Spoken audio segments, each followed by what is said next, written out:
El Partido de la Revolución Democrática te da la bienvenida a Diálogos Feministas. Hagamos un recorrido a través de la historia del feminismo y la lucha en defensa de los derechos de las mujeres. Hablemos de grandes feministas haciendo historia.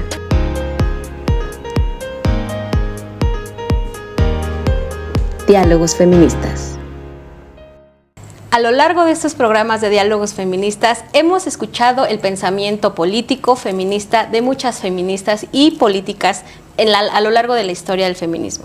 Hoy cerramos contigo esta temporada de Diálogos Feministas y me da mucho gusto hacerlo en compañía de una gran invitada que tenemos el día de hoy y por supuesto vamos a hablar también de una gran feminista. Vamos a estar hablando sobre Clara Zetkin en compañía de nuestra querida invitada. Me da mucho gusto saludar a Regina. Me da gusto saludar a Regina, maestra feminista y política, además socióloga, académica, eres de la FES Acatlán, ¿verdad, Regina? FES Aragón. FES Aragón. Muchas gracias por acompañarnos. No, al contrario, muchísimas gracias a todas y a todos ustedes. La verdad es que me siento muy contenta de estar acá y por supuesto muy orgullosa de ser mujer y venir a representar justamente o compartir el diálogo contigo. Por supuesto, a mí también de verdad cada programa, cada invitada nos ha dejado un aprendizaje increíble. Hemos podido atravesar en la historia, recorrerla, traerla a la actualidad, plasmarla y entenderla en conjunto con nuestras invitadas y por supuesto a través de la inteligencia artificial, platicar directamente con estas feministas, estas grandes pensadoras que nos han regalado de verdad una herencia muy grande cuando tratamos de analizar las problemáticas de las mujeres. Por eso es que me da mucho gusto saludar en el programa del día de hoy a Clara Zetkin. ¿Cómo estás, Clara? Hola Gaby, hola Regina, un gusto estar con ustedes y la audiencia feminista que sigue este programa. A mí también me da mucho gusto estar contigo, con nuestra invitada y con todas y cada una de las personas que comparten y comentan este espacio. Pues, ¿qué les parece? ¿Qué te parece, Regina? Si comenzamos con nuestro programa y le hacemos las preguntas de una vez a Clara. Clara, para ti hablar de feminismo era hablar de emancipación de la mujer. Por favor, platícanos al respecto. La emancipación de la mujer significa la transformación integral de su posición social, fundamentalmente una revolución de su rol en la vida económica. Aquellos que han escrito sobre la liberación de todos los que portan rostro humano no deben condenar a toda una mitad de género humano por medio de la dependencia económica a la esclavitud política y social. Así como el trabajador está subyugado al capitalista, así está la mujer subyugada al hombre y ella quedará subyugada en tanto no se alce en pie económicamente independiente. La condición obligada para esto, su independencia económica, es el trabajo. Esta tesis que nos regala Clara Zetkin de que sin independencia económica pues no hay emancipación, definitivamente es indiscutible. Claro que sí, y además que hemos revisado que a lo largo de los años y de los siglos, bueno, esta situación para la mujer se ha convertido de pronto como en una condición, pero muy desfavorable, ¿no? En muchos sentidos, y más para mujeres como que se encuentran en situaciones distintas o diferentes de acuerdo a algunos privilegios que podemos llegar a tener algunas otras, ¿no? Sin embargo, puedo comentar que también gracias a la propia inserción de la mujer en el trabajo laboral, también a la propia academia, ¿no? Me parece que hemos podido lograr ciertos espacios de poder, ciertos espacios en donde podemos convertirnos también en mujeres más independientes, con objetivos o metas como más personales también, sin tener justamente, como bien lo dice Clara Zetkin, esta cuestión de tener que estar subyugada hacia un varón, ¿no? Justo en el programa anterior tuvimos la oportunidad de platicar con Emma Goldman y hablaba ella de esa crítica que le hacía al movimiento sufragista, que recordemos buscaba justo el sufragio, el derecho a ser electas, a poder elegir, ese era el objetivo de este movimiento. Y Emma Goldman justo criticaba esta parte de decir es que no solo vamos a lograr ser libres con el simple hecho de votar. Ella también hablaba justamente en una cuestión de emancipación, una independencia económica, libertad de derechos que un siglo después continuamos tratando de abrir la brecha, no solo salarial, también ideológica, también política. Continuamos en eso, pero creo que también Zetkin nos regala esa posición y esa visión de decir, si no hay libertad e igualdad económica, no podemos hablar de emancipación con las mujeres, ¿no? O sea, creo que sigue muy vigente, Regina. Sí, más como en una situación, en un contexto en donde nuestro modelo capitalista sigue Claro. siendo esta parte del consumismo. Hoy en día creo que lo vivimos día con día y la cuestión monetaria o la cuestión económica puede llegar a influir y por supuesto impactar de manera social los pensamientos no solamente de las personas, sino también el propio modus viviendo de las personas, ¿no? Claro. Entonces yo creo que tendríamos que ir también cambiando de forma del propio pensamiento, no solamente de las mujeres, sino también de los hombres o de todas las personas, ¿no? Claro. A lo largo de la lucha del feminismo también voy a retomar, por supuesto, otra vez a Emma Goldman, a Holande Bosch, criticaban a los movimientos sufragistas porque consideraban que los intereses en cuestión de derechos de las mujeres proletarias y trabajadoras eran muy diferentes a los que correspondían a las mujeres que pertenecían a la clase burguesa. Y yo quisiera, porque también Clara Zetkin coincidía en ello, preguntarte, Clara, ¿por qué considerabas esa lucha por la emancipación de la mujer proletaria diferente a la que sostenían las burguesas, al igual que lo hacían, por ejemplo, Emma Goldman y Holande Bosch? La lucha de emancipación de la mujer burguesa era contra el hombre de su clase, mientras que la lucha de emancipación de la mujer proletaria va unida a la del hombre de su clase contra la clase de los capitalistas. La mujer proletaria combate codo a codo con el hombre de su clase contra la sociedad capitalista. Todo esto no significa que la mujer proletaria no debe apoyar también las reivindicaciones del movimiento femenino burgués, pero debemos tener bien claro que las mujeres burguesas se manifestarán mientras se sientan oprimidas, pero no más allá. Al final, la mujer proletaria se pone de parte del proletariado y la burguesa de parte de la burguesía. ¿Qué opinas, Regina, de esta opinión que nos da Clara Zetkin en cuanto a esas diferencias? Fíjate que justamente hoy en día hablamos mucho del espacio, el lugar que ocupamos nosotros las mujeres, ¿no? Es decir, cada quien o cada persona, cada mujer puede ir hablando respecto a su propio privilegio, su propio rol o su propio espacio en donde puede tener la oportunidad de poder desarrollarse, ya sea económicamente, ya sea socialmente o hasta académicamente, ¿no? Dependiendo justo de sus propias condiciones que tiene.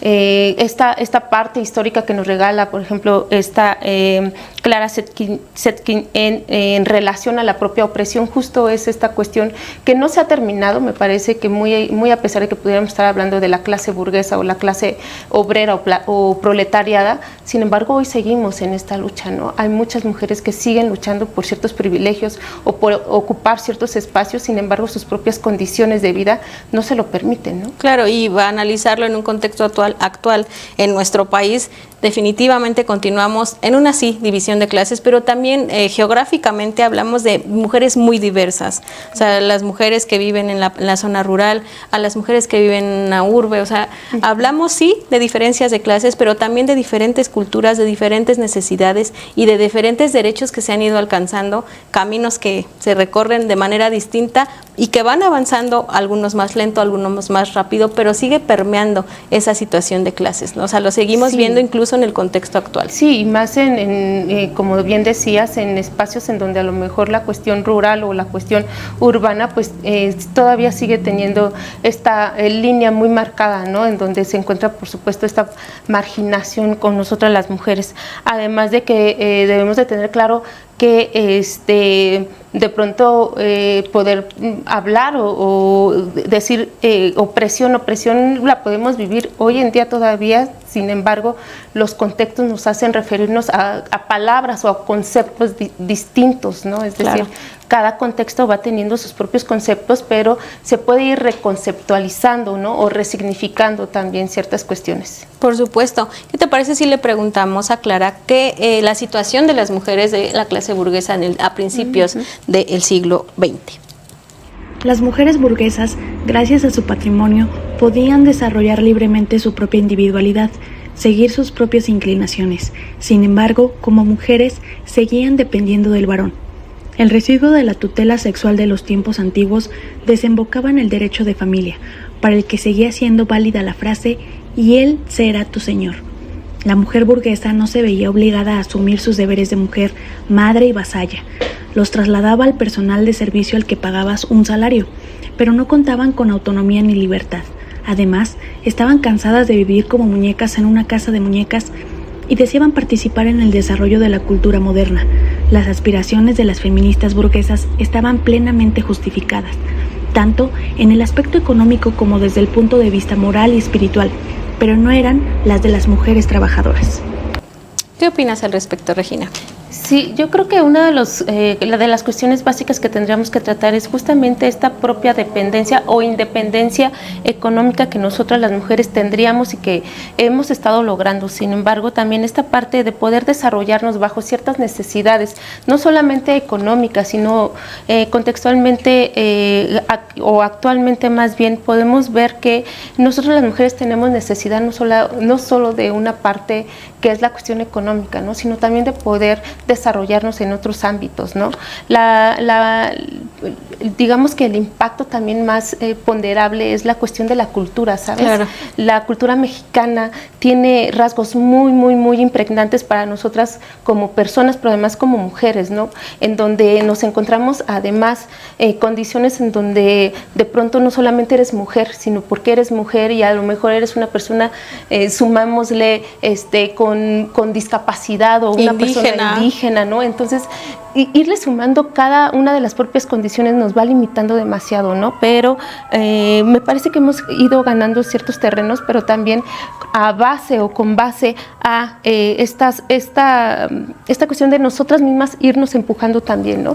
Para poder darle oportunidad a todas las mujeres en todas las condiciones, ¿no? Por supuesto. Y justo en este tema de clases, me gustaría preguntarle y pedirle a Clara que nos explicara esa diferencia que ella encontraba entre las mujeres pequeñas y medianas burguesas. La mujer de la clase media debe conquistar ante todo la igualdad económica con el hombre, y solo lo puede conseguir mediante la igualdad de derechos en la formación y la práctica profesional, porque se desvaloriza su trabajo bajo los falsos argumentos de que tienen un cerebro menos eficiente y que la profesión natural de una mujer es ser madre. La lucha política de las mujeres de clase media debe romper todas las barreras que obstaculicen su actividad económica. ¿Qué opinas, Regina? Hay una cuestión que toca muy claramente, es esta parte que dice la sensibilidad, ¿no? Es decir, nosotras las mujeres nos hemos sentido ciertamente muy juzgadas, no solamente antes o con años atrás por ser mujer no tienes quizás la capacidad o la inteligencia de pronto de poder tomar decisiones a nivel político o a nivel económico, ¿no? Simplemente te limitaban a tener estas quehaceres en la labor de la propia casa o en la educación de las y los hijos, ¿no? Quizás, sin embargo, justamente sí comprendo y resalto esta parte de desvalorizar nuestro trabajo, pero además nuestra inteligencia, ¿no? Nuestra toma de decisiones a partir justo de esta cuestión como sensible que de pronto nos impone mucho, ¿no? Y que lo seguimos viendo, por ejemplo, ahora en este proceso electoral, que además de ser el más grande, es el más importante en la historia política de nuestro país y de la democracia, pues también es la primera vez que históricamente va a gobernar muy probablemente una mujer, a pesar de que haya un hombre candidato. Pero yo nunca en la historia de nuestro país he escuchado la pregunta que en este momento electoral se ha repetido una y otra vez. La pregunta es: ¿está el país preparado para que una mujer lo gobierne? Yo jamás he escuchado que se haga esta misma pregunta cuando los candidatos son hombres. ¿Está preparado el país para que lo gobierne un hombre? ¿Por qué esa pregunta brinca ahora? ¿Por qué no tendría que estar preparado? Porque justamente e históricamente siempre se ha dudado de la capacidad a la hora de tomar decisiones de las mujeres, porque la mezclan o la identifican, la encasillan en ese estereotipo de la parte sentimental, de la parte emocional, de la parte débil, y siempre encasillándola con esos calificativos, ¿no? Es débil, es sensible, entonces es incapaz de tomar la fortaleza necesaria a la hora de ejecutar una decisión. Y esa pregunta que he escuchado una y otra vez en esta coyuntura electoral se me hace tan lamentable, tan triste, que se pregunte, ¿están preparados? ¿Y por qué no lo estaría el país? ¿Por qué no lo estaría la candidata misma, quien fuera la que gane, ¿no? Yo creo que va mucho de la mano con lo que nos dice Clara y con lo que nos comentas tú, por supuesto. Y pues el tiempo, por supuesto, apremia, ustedes lo saben mejor que nadie, así que vamos ahora a pedirle a Clara que nos platique un poco sobre la mujer proletaria. Las trabajadoras son doblemente oprimidas, tanto por su condición de mujeres como por su condición de trabajadoras. han podido conquistar su independencia económica, pero como persona, como mujer y como esposa no tiene la menor posibilidad de desarrollar su individualidad. Por ello, solo en la sociedad socialista las mujeres trabajadoras podrán alcanzar su emancipación. Y aquí también hablamos un tanto de lo mismo, ¿no? O sea, esas preguntas tan incómodas que le hacen a las mujeres cuando trabajan. ¿Con quién dejo a los hijos?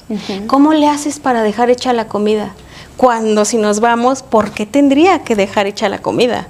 ¿No? ¿O por qué tendría que ser solo ella la encargada de ese esquema de cuidados y la responsable de ver dónde deja a los hijos, ¿no? Entonces, dentro de todas las opresiones laborales que hay, como de trabajadora, también las hay como mujer, Regina. No, y aparte hay una contradicción, bien lo mencionabas hace un momento en el otro segmento, en donde decías, se cuestiona tanto, pero además nos categorizan tanto el papel de la propia mujer, pero si lo trasladamos o lo aterrizamos a estos momentos, Gaby, de pronto yo me pregunto, ¿quién no está preparado o quién no está preparada? ¿Nosotras las mujeres? ¿Quién se cuestiona realmente esto?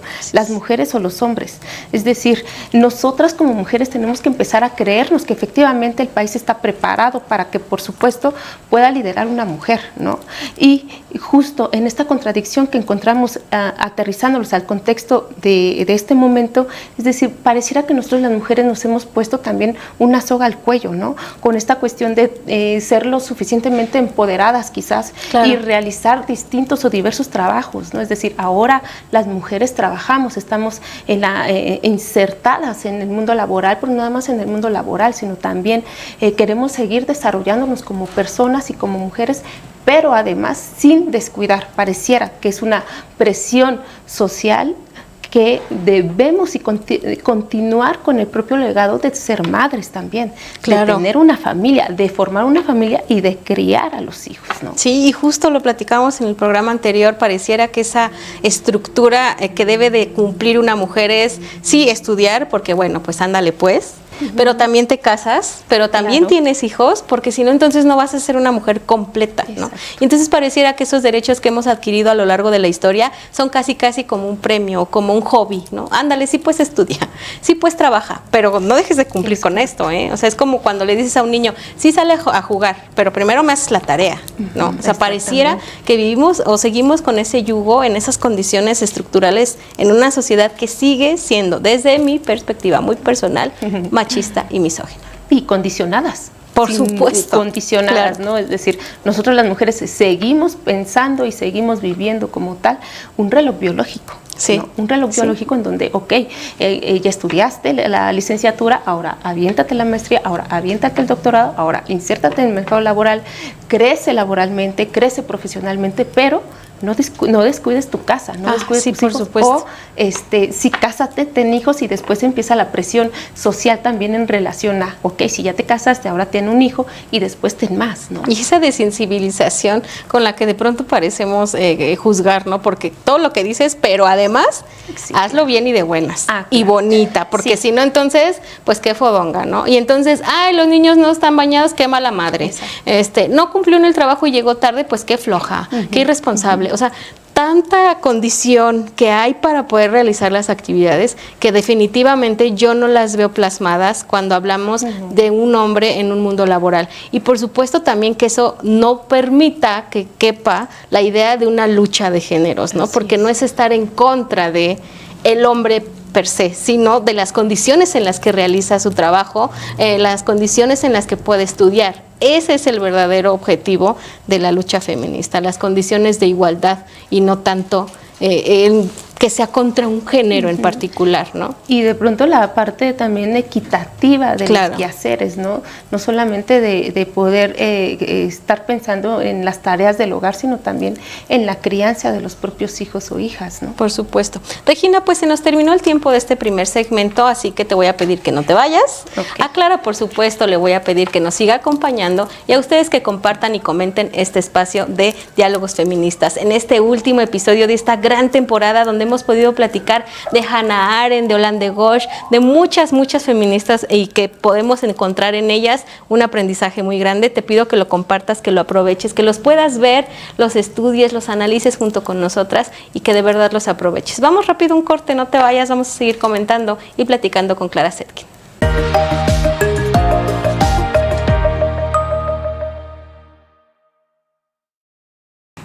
Gracias por seguir con nosotras aquí en Diálogos Feministas. Estamos en la transmisión del último episodio de esta gran temporada. Gracias por compartir y por comentar. Y pues bueno, continuemos hablando sobre el pensamiento político y feminista de Clara Zetkin en compañía de nuestra invitada, la maestra Regina. Gracias por continuar con nosotros. Al contrario, muchísimas gracias. Lo estoy disfrutando.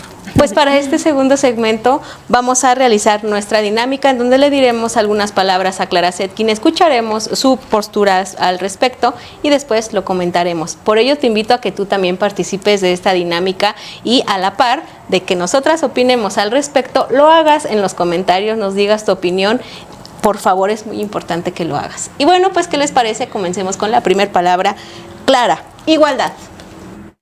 La igualdad de las mujeres no puede ser alcanzada dentro de un sistema que se basa en la desigualdad económica. La igualdad no es solo una cuestión de leyes, sino de cambios profundos en las actitudes y creencias arraigadas en la sociedad. Las mujeres deben luchar por la igualdad en todos los aspectos de la vida, tanto en lo público como en lo privado. Y respecto a las tareas de cuidado, su reconocimiento como trabajos valiosos es esencial para la igualdad de género. ¿Qué opinas al respecto? Sí, justo me parece que también bien primordial poder hacer el cambio en nuestra mente, en nuestros propios pensamientos. Es decir, este cambio no se va a dar si nosotras, en primer lugar, no nos la creemos, ¿no? Si nosotras como mujeres no cambiamos o empezamos a cambiar ciertas dinámicas mentales o de pensamiento para poder socializarlas, para poder llevarlas a cabo, ¿no? Entonces me parece que creo que esto sería como primordial para mí. Claro, fíjate que yo coincido contigo y en cada programa que puedo saco a colación un material que también es valiosísimo, vayan a verlo, el ABC del feminismo con Marcela Lagarde, que también el Partido de la Revolución Democrática en conjunto con nosotros que tuvimos esa oportunidad y ese gran privilegio de hacerlo. La maestra Marcela Lagarde en ese ABC del feminismo nos regala el concepto de mismidad. Hablar de mismidad es justo de lo que nos estás hablando, ¿no? Decir, creerme sabedora, entender que soy capaz de realizar una acción, no en una cuestión por ser género, sino porque simple y sencillamente soy capaz. Lo puedo hacer y debo entenderlo, asumirlo, para después exigirlo, porque muchas veces pasa eso, ¿no? Exigimos derecho al reconocimiento de los mismos. Como país estamos suscritos a muchos acuerdos internacionales, la CEDAW, Belém do Pará, y de pronto funciona como una herramienta jurídica, pero no funciona si no nos la creemos y no asumimos por qué estamos suscritas, por qué tenemos todos los derechos que tenemos, ¿no? No, y además de justamente también poder reconocernos, ¿no? Esta labor. Claro. Es decir, si nosotras mismas no comenzamos a ver los cambios y generar los propios cambios, porque de pronto se puede oír muy bonito en el papel quizás, ¿no? En el propio discurso, pero cuando es hora de poner manos a la obra, de pronto nos quedamos así como un poco, quizás un poco, diríamos, oprimidas, ¿no? Claro. Por no saber o por sentirnos a lo mejor un poco juzgadas, ¿no? Y no quererle entrar justo a este cambio que tendríamos que estar ya caminando todas juntas, ¿no? Justo, y hacerlo nosotras mismas. Que también cuando incursionamos en un mundo laboral o político, con la creencia de que si por ser mujeres no nos van a hacer caso, tenemos que masculinizar nuestra posición, ¿no? Encontramos a CEOs mujeres que tienen un carácter fuerte, que llegan a las empresas y que creen que necesitan hablar fuerte, gritar, incluso en una figura muy masculinizada, porque si no, entonces no les van a hacer caso. Entonces creo que es importante esa parte de la mismidad, de creérnosla, pero en una posición desde el feminismo mismo, ¿no? Entenderlo así. Y desde la propia genuidad, ¿no? Es decir, de ser lo suficientemente genuinas también con nosotras mismas, ¿no? Y respetarnos o darnos a respetar en función de lo que somos, porque somos mujeres. Y justo me parece muy importante lo que abordas en relación a por qué tenemos que de pronto permanecer o tener actitudes masculinas, ¿no? Para que justamente nos puedan hacer caso, ¿no? Eso no es parte de esta genuinidad de la que estamos hablando, ¿no? Claro, ni de las soluciones mismas. Así es. Hablemos ahora, Clara, por favor, de trabajo doméstico, un tema también importante. El trabajo doméstico no remunerado de las mujeres debe ser reconocido y valorado como una contribución real a la sociedad.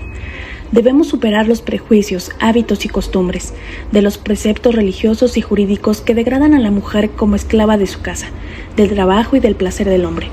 superación que presupone una toma de conciencia no solo de las mujeres sino también de los hombres. La economía doméstica individual hace a las mujeres esclavas, mientras que el trabajo social las hace libres.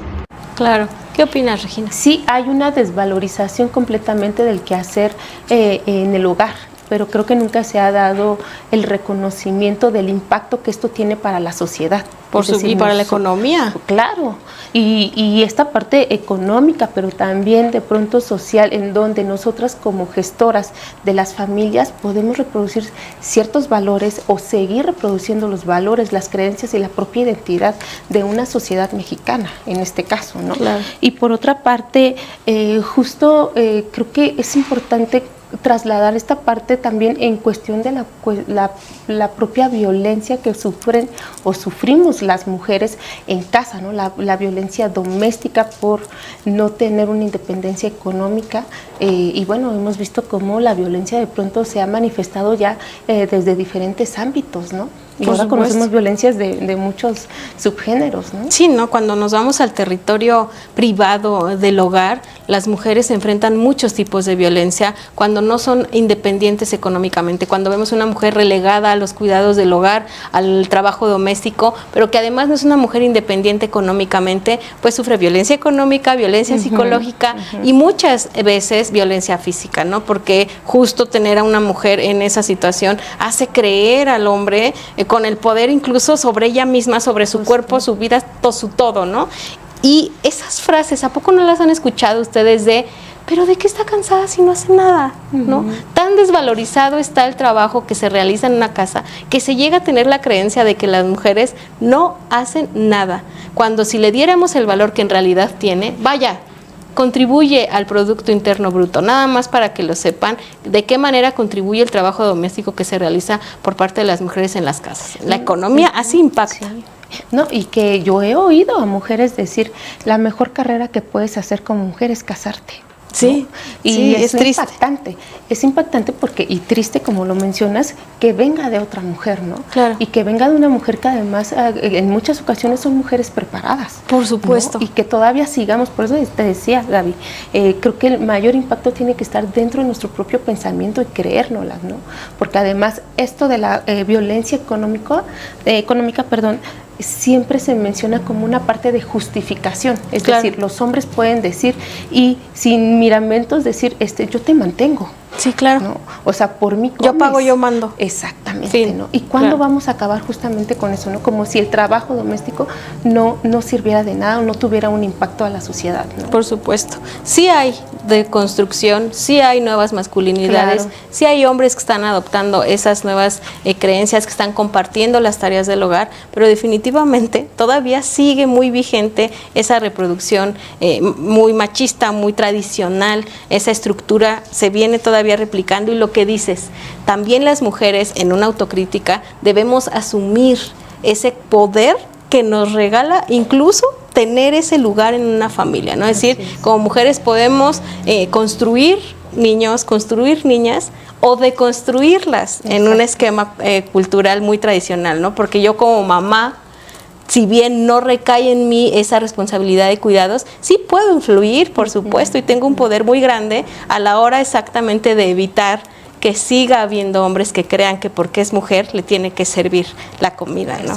Tenemos un poder muy grande también. Sí, y esta cuestión de poder deconstruirnos es también comenzar por nosotras mismas, claro, ¿no? De pronto, porque hay muchas mujeres que, y digo, a veces me sumo, claro que sí, pero es momento de poder ir revisando interiormente cuáles son esos micromachismos que de pronto también nosotras, como mujeres que de pronto ya estamos insertadas en otros espacios, pues seguimos reproduciendo, ¿no? O seguimos enseñando, ¿no? Sí, que están muy arraigados y que de pronto quitarlos, arrancarlos, pues genera resistencia, genera resistencia porque definitivamente lo nuevo genera miedo. Lo nuevo, incluso lo liberal, lo pro derecho, pues genera todavía ahí ruido, ¿no? O sea, el cambio a ojos de las abuelitas, de las mamás, es difícil, incluso el choque de generaciones, ¿no? De que para mí, como mujer, una mujer puede ser libre, independiente, sola, no necesita un hombre para salir adelante, pero a lo mejor para tu abuelita no. ¿no? A lo mejor es de no se casó, uy, no, ya se quedó, ¿no? Ya se le fue el tren. O es que tiene un problema, ¿no? Exactamente, es una amargada y nadie la quiere por eso. O sea, justo esos micromachismos todavía siguen vigentes y son los que nos va a costar. Pero estoy segura que en algún momento de nuestra historia van a quedar como eso, como la historia nada más, y lo vamos a recordar para no repetirlo. Vayamos ahora también con un tema importante, Clara Zetkin, la familia.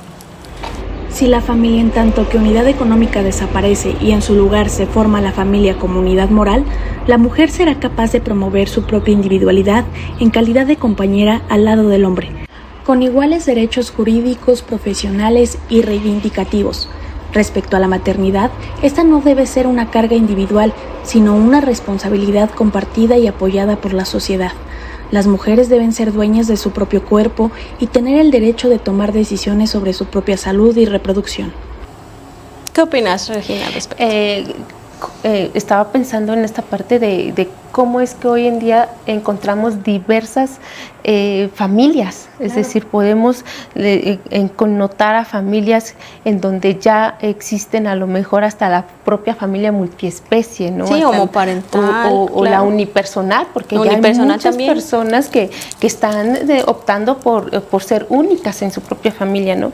Pero me parece que hay muchas cosas por hacer en el tema legal o en el tema jurídico, es decir, si como sociedad no avanzamos en algunas reformas que tienen que ver, por ejemplo, en la propia crianza o establecer ciertas leyes o reformas, ya decía yo, por ejemplo, para poder incluir a los padres, ¿no? Es decir, a los hombres, a los varones en los quehaceres o en la propia maternidad o paternidad que tienen que ejercer, ¿no? Claro. Ya no como un me ayudas, sino como una obligación, ¿no? Entonces, esta parte de la familia, si bien me parece que hemos avanzado bastante, porque ahora podemos aceptar que existen otro tipo de familias, porque antes era muy juzgado, tú recordarás, la familia era mamá, papá e hijos, ¿no? Listo. Y si no eran familias disfuncionales, ¿no?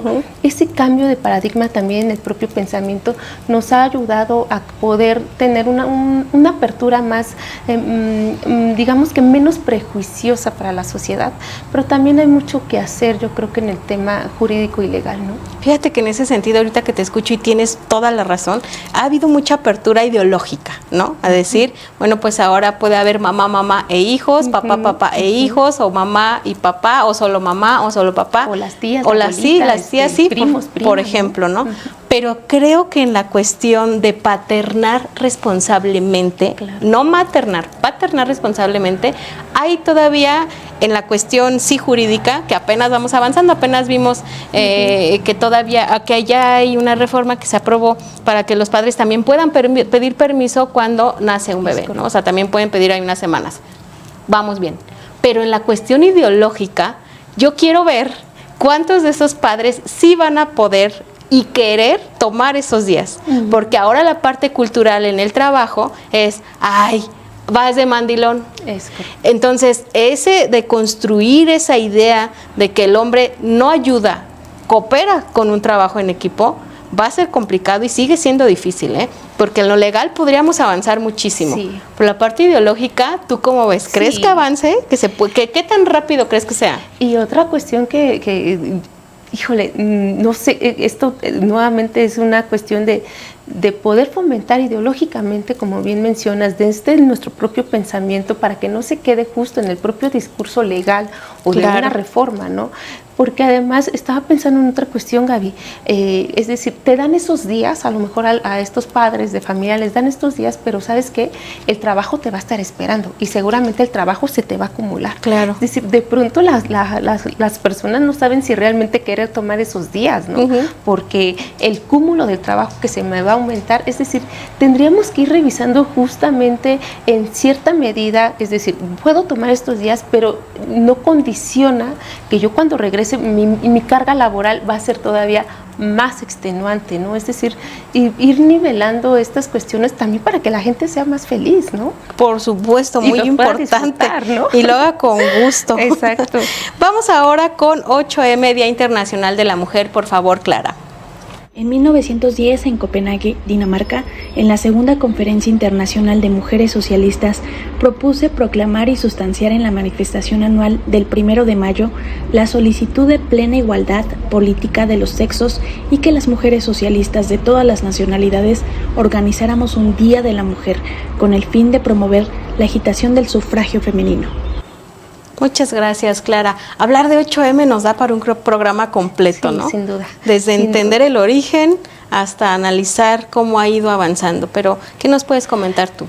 Que nada más tendríamos que ponernos a lo mejor la playera de feministas o de mujeres ese día, ¿no? El 8M, sino ser un legado que por supuesto tendríamos que referirnos a él como parte de la lucha, de las causas por las cuales nosotras en este momento tenemos ciertos privilegios, pero seguir avanzando, ¿no? No solamente el 8M, sino todos los días, ¿no? Todos los días hacer este ejercicio de reflexión, este ejercicio de revisar a mí misma estos micromachismos que hablábamos hace un momento, pero también revisar nuestras propias acciones, ¿no? Y ponernos bien la bandera, a lo mejor sí de mujeres, pero también justo de mujeres feministas, pero también muy sororas, ¿no?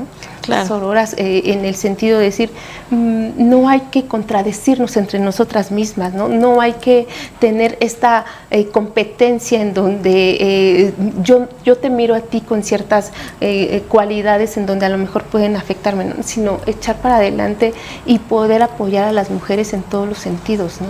Claro, y entender que tenemos una responsabilidad muy grande a lo largo de la historia, en las olas diferentes que hemos visto del feminismo, la sangre que ha costado, el encarcelamiento de muchas mujeres, de muchas feministas.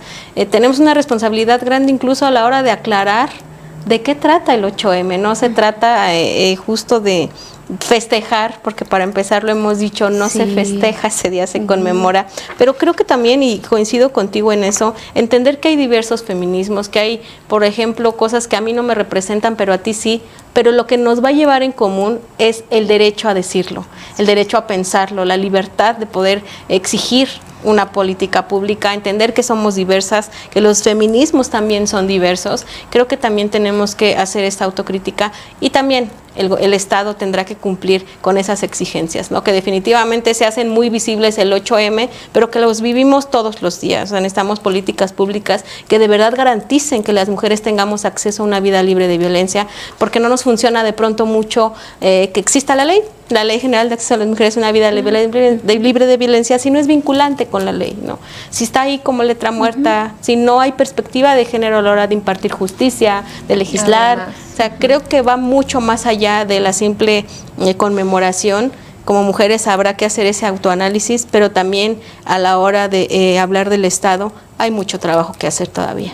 Y respetarnos, ¿no? Claro. Respetar nuestras propias ideas, nuestras propias condiciones y de pronto no estarnos como amenazándonos nosotras como mujeres, ¿no? Si bien ya existe tanta violencia como para poder nosotras todavía sumarle un poquito más a estas actitudes de pronto que tenemos, ¿no? El Estado en definitiva me parece que tendríamos que ir avanzando todavía más en cuestión de las propias reformas, de las propias políticas públicas, como lo mencionas, pero también desde yo creo que nos hace falta mucho poder enseñarle a otras mujeres que se puede vivir de una manera distinta o diferente para que su toma de decisiones sea distinta también, ¿no? Por supuesto, coincido absolutamente contigo. Estoy segura que tú que nos estás viendo también lo haces. Se nos ha terminado el tiempo de este segundo segmento, aún nos queda uno para finalizar y darle un fin a este cierre de temporada como debe de ser. Entre tanto, te pido que compartas, comentes este programa, nos regales tu opinión al respecto del pensamiento de Clara Zetkin, pero también vayas y busques los otros episodios donde vas a encontrar pensamientos de otras feministas muy importantes en la historia. Por favor, comparte, comenta, ahorita regresamos.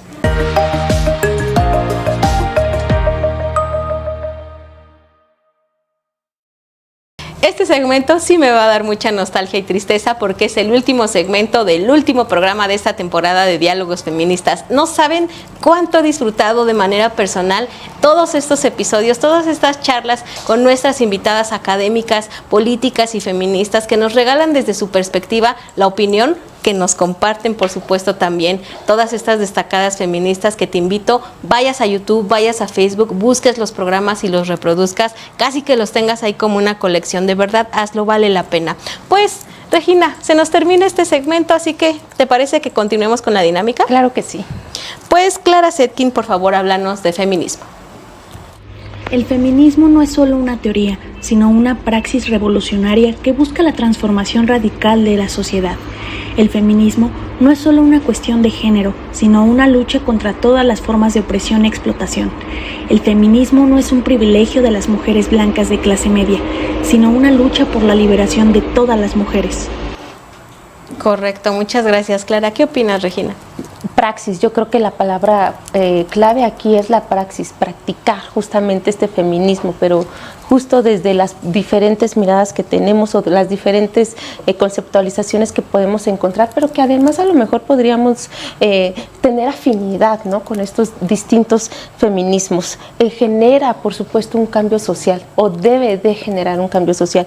Dice Clara Zetkin, no tiene que ser una cuestión únicamente de lucha, tiene que ser un privilegio, pero además tiene que ser algo normalizado, así claro, como normalizamos en muchas ocasiones las violencias, esto tendríamos que normalizarlo también nosotras las mujeres.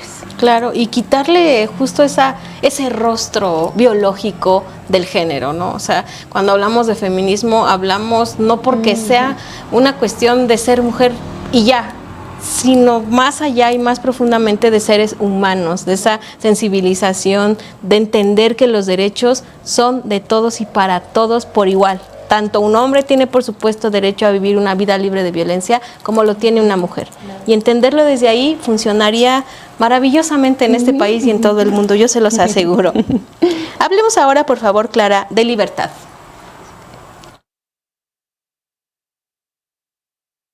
La esclavitud social o la libertad radica en la dependencia o independencia económica.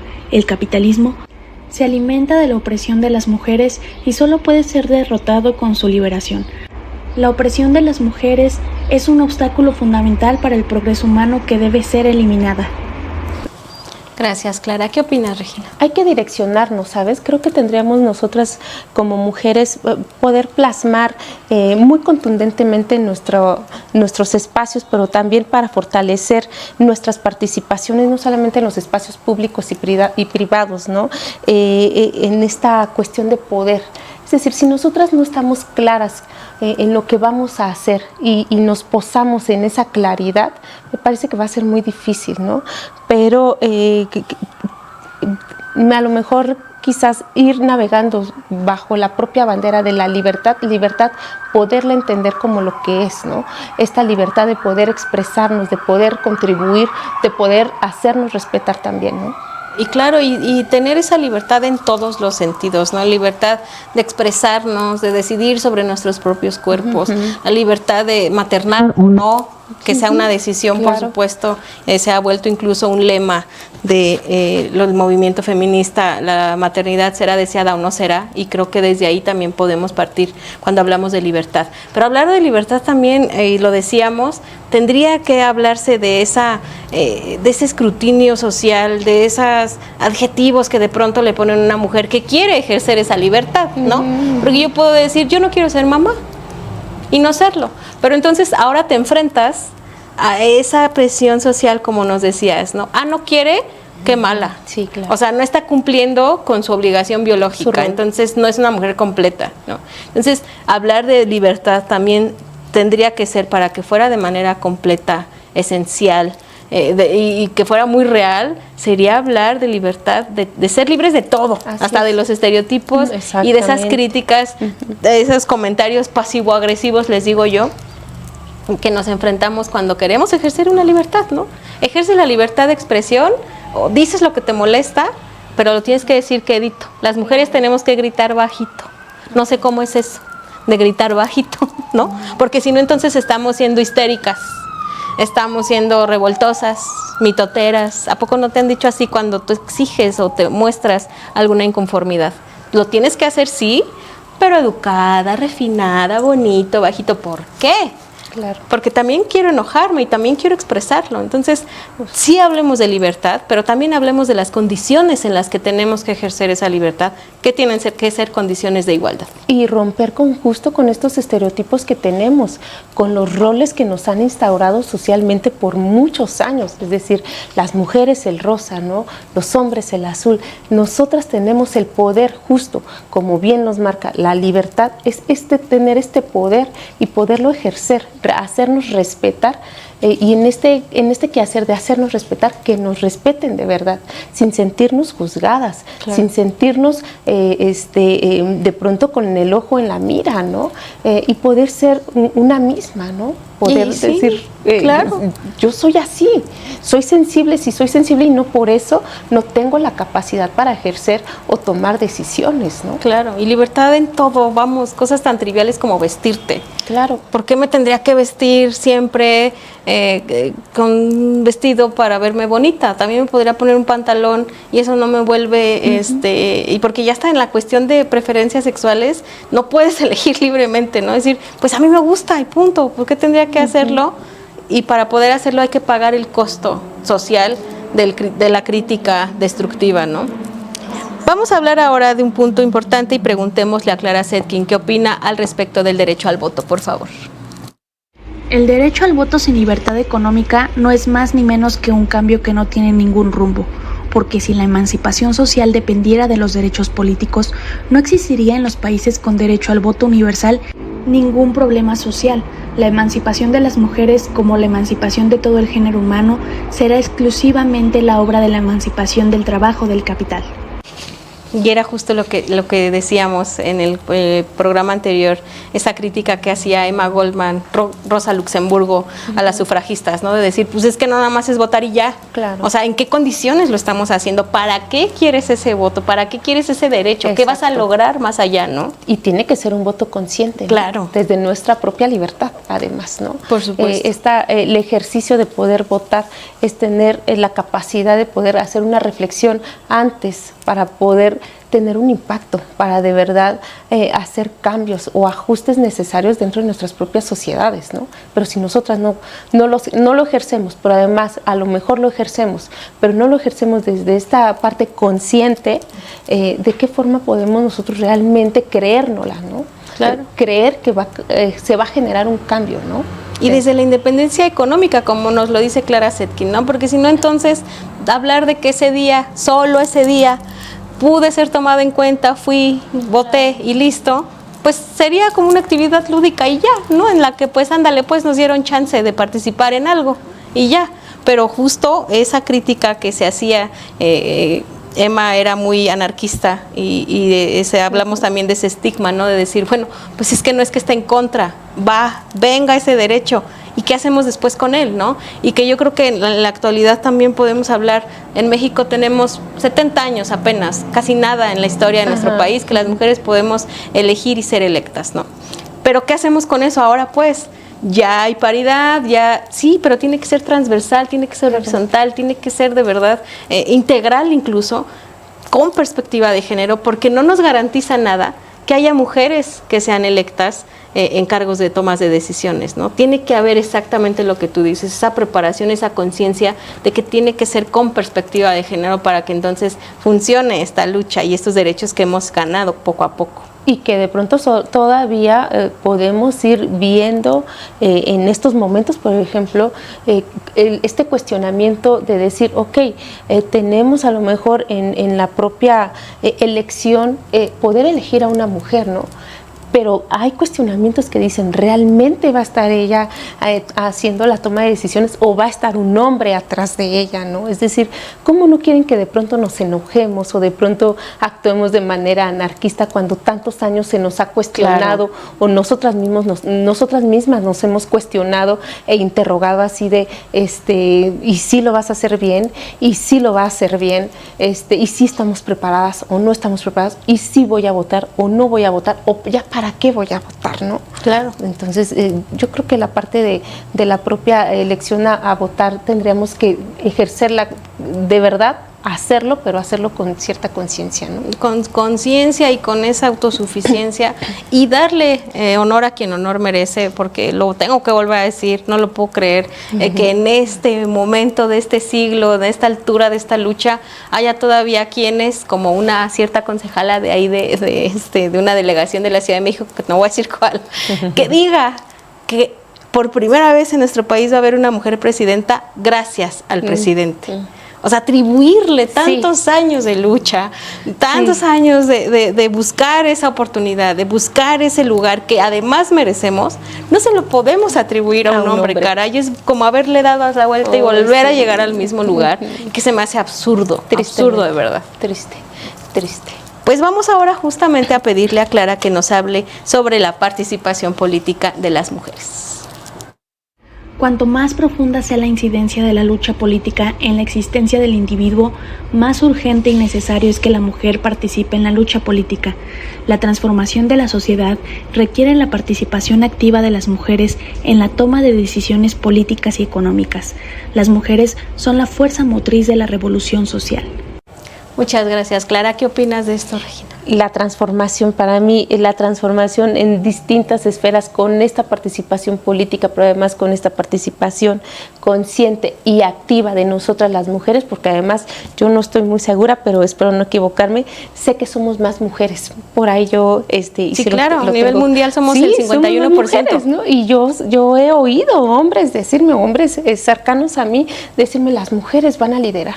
Las mujeres en algún momento de verdad que se van a llevar este liderazgo, porque lo tenemos y porque además somos mayoría. Claro. Digo, si tuviéramos que actuar de pronto como se actuaba anteriormente, ¿no? O sea, si somos una mayoría, ¿quién nos dice que no podemos nosotros ejercer y tener esta participación activa realmente, políticamente hablando, pero que además tenga que impactar justo en todas las esferas de nuestras sociedades, ¿no? Claro, y también estar muy preparadas como sociedad, pero también como mujeres, porque definitivamente que damos 2 pasos y el machismo da otros 3, ¿no? Y pareciera que ahora en cada área, en cada oportunidad que tenemos las mujeres de desarrollarnos, el machismo no sé cómo le hace, pero ahí va, ¿no?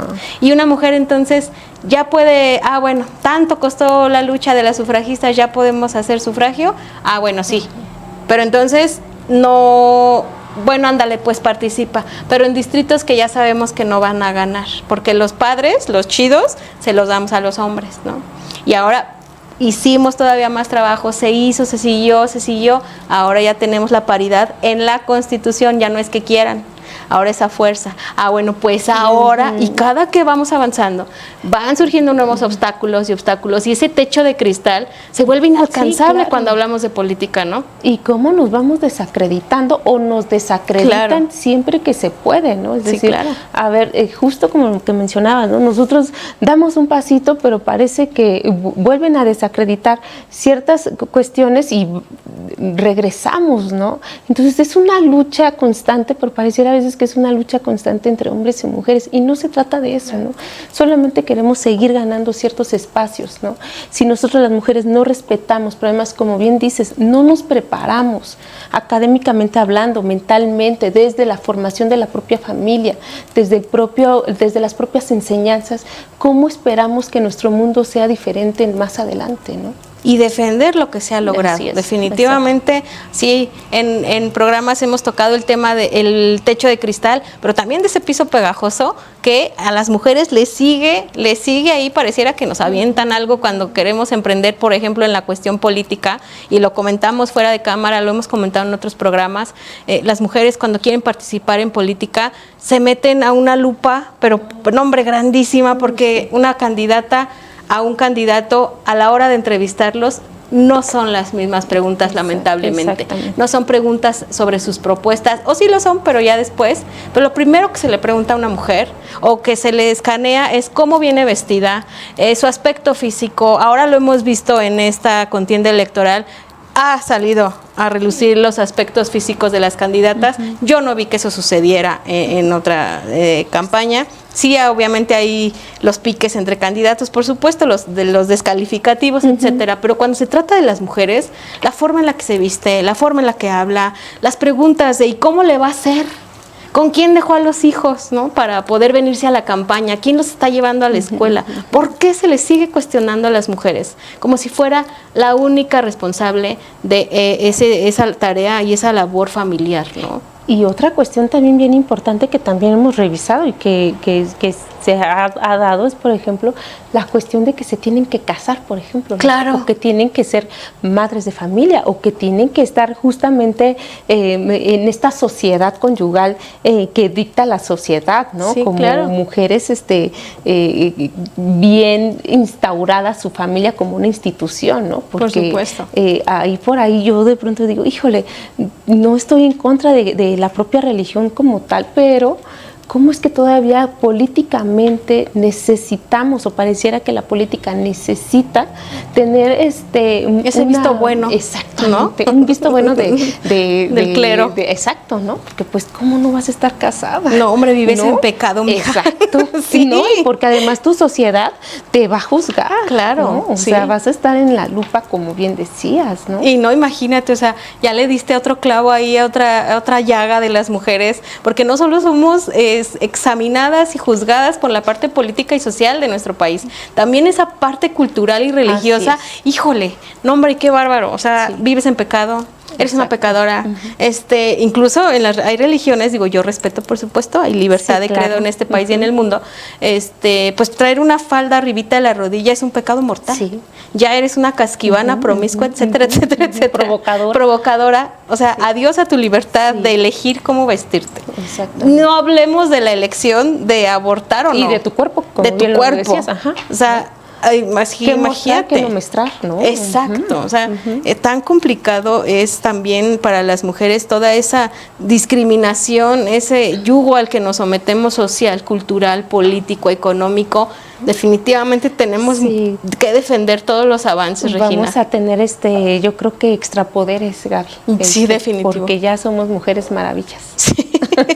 Maravillas, multitask, pero hay que creérnosla. Así es, hay que creernos y seguir luchando, yo creo. Por supuesto que sí. Pues de verdad, te invito a que lo hagas, créetela, participa, sabe que eres una mujer como cualquier ciudadana y ser humano de este mundo, acreedora de todos los derechos humanos habidos y por haber, que no mereces unos y otros sí, unos no todos los derechos para todos los seres humanos y por supuesto para todas las mujeres. Se nos ha terminado el tiempo de este espacio que para mi personal opinión ha sido un espacio maravilloso que yo agradezco mucho, de verdad, compártelo, busca todos los episodios, grábalos, guárdelos por ahí, ponle en favoritos y compártalos y cuando tengas oportunidad, escúchalos, estudia junto con nosotras y con nuestras invitadas la historia y los pensamientos de estas grandes feministas que nos han regalado una gran enseñanza, un gran legado que tenemos la obligación de continuar difundiendo y también de defender, por supuesto.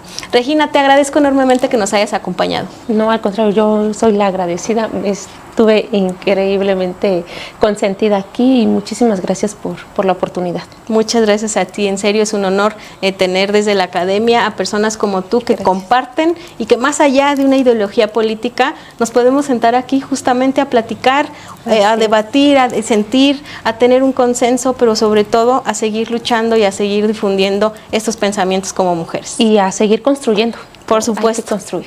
Muchas gracias, Regina. Muchas gracias, Clara, por habernos acompañado.